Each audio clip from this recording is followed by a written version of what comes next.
урматтуу президентибиз Садыр Кожоевичтин бардыгыбыздын алдыбызга койгон талабы ушундай. Бир гана маселе. Биз баарыбыз биригип алып туруп, мамлекеттик органдардын бардыгы биригип алып, бир гана маселе чечишибиз керек.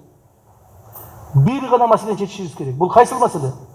Бул элдин жыргалчылыгы, элдин турмушунун оңолушу. Биз канча чогулуш өткүзбөйлү, канча кыйын болбойлу, канча иш кылып атам деп чуркап, ылай кечип алып туруп аны экранга көрсөтпөйлү, бирок элдин турмушу оңолбосо, кылган ишибиздин натыйжасы болбойт. Биздин ишибизди бир гана нерсе менен бааланат. Мамлекетте жашаган элибиздин турмушунун оңдолушу. Аны үчүн ар бир аракет кылышыбыз керек. Водоканал аракет кылыш керек. Жанагы эмелерден сууну бекитип саткандардан акча чогултпастан. Так. Тазалык ишкана аракет кылыш керек. Абоненттерден взятка алып туруп чогултпастан.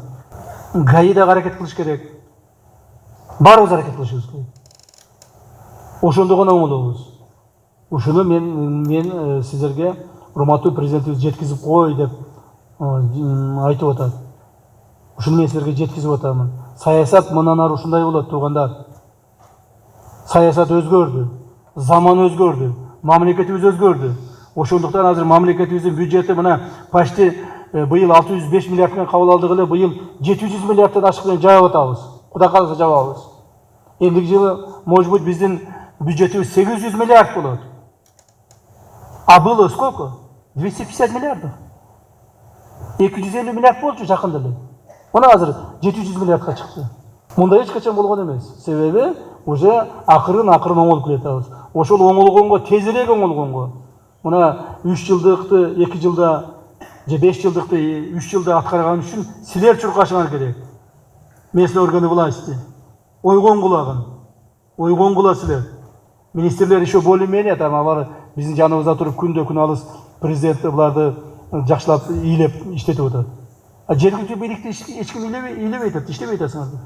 Акимден ылдый жагын иштебей атасың. В том числе акимдер тоже.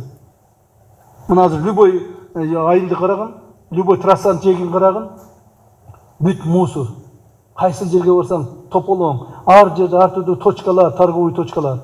Так, ошону барып туруп мен же милиция же башкасы барып туруп айтмайынча силер эмне отурасыңар? Акимдер. Райондук борборлорду карагыла. Кандай бардак болуп турат? Так, көчөлөрдү карап алсаңар, кандай бардак болуп турат? Көрүнгөн жерге көрүнгөн камакты коюп алып туруп иштеп атышат. Туура, элди эзбеш керек, элди кыйнабаш керек. Бирок тартип болуш керек. Тартипти силер карап алсаңар ким карайт? Мен эми ар бир азыр Караколжого барайын. Азыр өзгөнгө барайын. Анан Сузакка барайын. Ушинтип жүрө беришим керек. Мен эми бир аз силерге критика кылып силерди көбүрөөк айтып койдум. Бирок бул силерге керек. Бул силерге сабак болсун. Бул силерге кичине бир үлгү болсун деп айтып атам.